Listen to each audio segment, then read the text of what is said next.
ये UP board 12th class. आज हम आपको हिंदी का निबंध पढ़ाने वाले हैं जो कि बहुत ही इम्पोर्टेंट ऐसे है जो कि 14, 16, 15, 19, 20, 21, 22 में आया हुआ है। भारत में भ्रष्टाचार कारण और निवारण।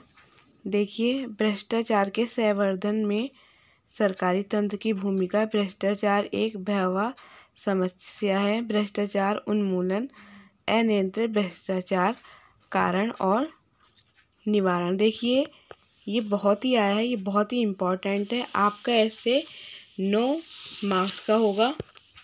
इसे आप अच्छे से 1-2 बार सुनेंगे, आपको लर्न हो जाएगा। कोई भी ऐसे लिखने से पहले आपको प्रस्तावना करना होता है, बताना होता है। प्रस्तावना में देखिए क्या लिखेंगे आप। भ्रष्टाचार किसी काल या स्थान से संबंधित नहीं है। भ्रष्टाचार क्या है? किसी काल से या स्थान से संबंधित नहीं है। इसकी जड़ें समाज में गहराई तक छाई हुई है। इसकी जड़ें क्या है? समाज में गहराई तक छाई हुई है। आजकल भ्रष्टाचार के लिए 2 बातें होना आवश्यक है। आजकल भ्रष्टाचार के लिए 2 बातें होना आवश्यक है। कोई कर्मचारी गैर कानूनी रूप से कोई उपहार स्वीकार करता है। कोई भी कर्मचारी गैर कानूनी रूप से कोई उपहार स्वीकार करता है। तथा द्वितीय यह है कि वह कोई विशेष पद पर आसीन हो।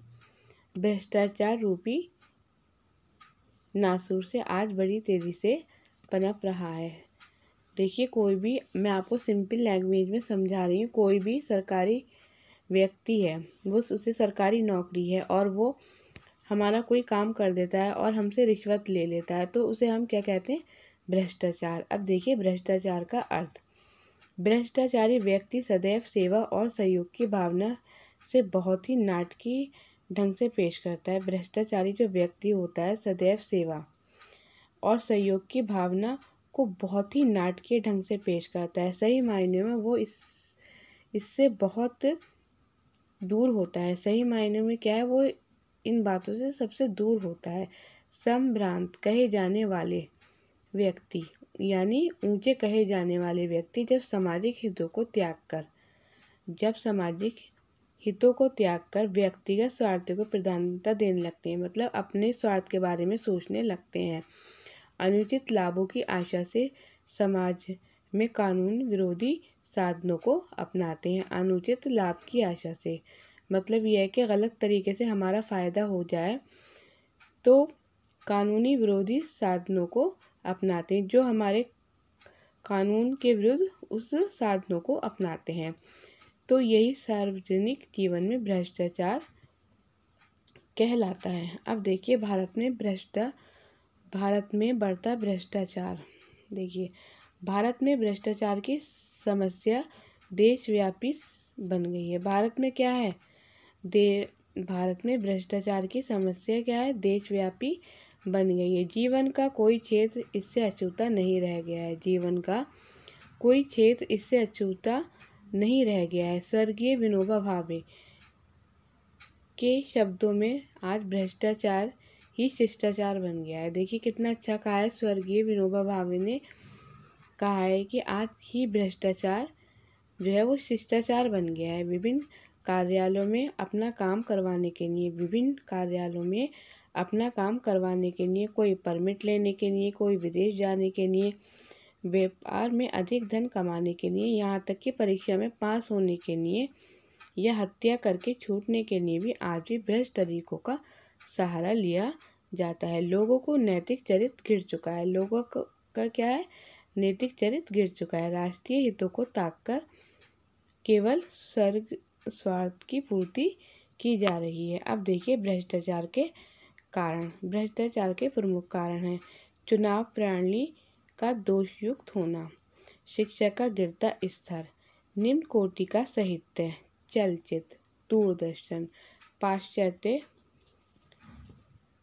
प्रभाव, भ्रष्ट मंत्री एवं शासक, उच्च जीवन स्तर की लालसा, राष्ट्रीय चरित्र का अभाव। भ्रष्टाचार को दूर करने के लिए उपाय निम्नलिखित हैं।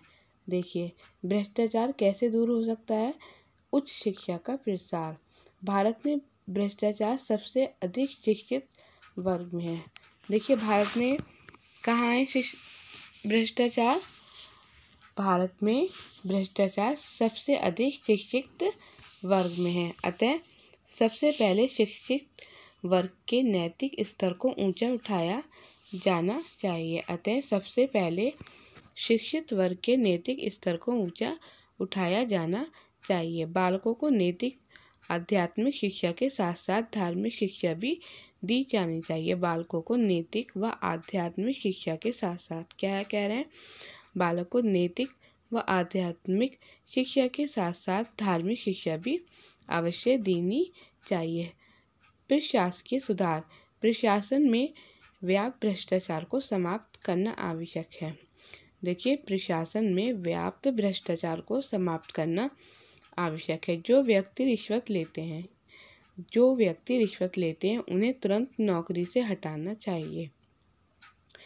प्रशासन में व्याप्त भ्रष्टाचार को दूर करने के लिए कर्मचारियों को पर्याप्त वेतन दिया जाना चाहिए। देखिए, जो हमारे प्रशासन में व्याप्त भ्रष्टाचार है उसे दूर करने के लिए कर्मचारियों को पर्याप्त वेतन दिया जाना चाहिए। पुलिस विभाग में सुधार, पुलिस विभाग में व्याप्त भ्रष्टाचार को समाप्त करने के लिए आवश्यक है शिक्षित व्यक्तियों को पुलिस सेवाओं में जाने के लिए प्रेरित करना चाहिए। पुलिस विभाग में व्याप्त भ्रष्टाचार को समाप्त करने के लिए आवश्यक है कि शिक्षित व्यक्तियों को पुलिस सेवाओं में जाने के लिए प्रेरित करना चाहिए। उन्हें इस प्रकार की शिक्षा देनी चाहिए कि उनका कार्य जनता की भलाई के लिए करना है। अब देखिए, दंड व्यवस्था में सुधार, भ्रष्टाचार को दूर करने के लिए आवश्यक है कि दंड व्यवस्था में सुधार किया जाए। जो सरकारी कर्मचारी भ्रष्टाचार में लिप्त पाए जाएं, उनका स्थानांतरण करने के स्थान पर नौकरी से निकाल दिया जाना चाहिए और कड़ी कार्रवाई की जानी चाहिए। देखिए, कभी कभी ऐसा होगा, आपने सुना होगा, किसी भी विभाग में रिश्वत ली गई, उसको क्या है, उसका ट्रांसफ़र कर देते हैं। ठीक, उनको क्या करना चाहिए, ऐसा नहीं करना चाहिए। इसके स्थान पर उन्हें नौकरी से निकाल दिया जाना चाहिए और कड़ी कार्रवाई की जानी चाहिए। ऐसे करने से व्यक्तियों में भ्रष्टाचार के प्रति भय उत्पन्न होगा और वह गलत कार्यों से दूर रहेंगे। उपसंहार देखिए, भ्रष्टाचार देश की गंभीर समस्या है। भ्रष्टाचार क्या है, देश की गंभीर समस्या है। देश के अस्तित्व के लिए ये सबसे बड़ी चुनौती है। अपने देश की रक्षा, प्रगति, राष्ट्रीय मूल्यों को बनाए रखने के लिए इस समस्या का युद्ध स्तर पर समाधान आवश्यक है। अपने देश की रक्षा, प्रगति, राष्ट्रीय मूल्यों को बचाए रखने के लिए इस समस्या का युद्ध स्तर पर समाधान आवश्यक है। देखिए, ये बोर्ड एग्ज़ाम में आता है, ये बहुत ही इम्पोर्टेंट ऐसे है, 9 मार्क्स इस पर निर्धारित हैं। आप इसे 1-2 बार सुनेंगे, ये आपको लर्न हो जाएगा।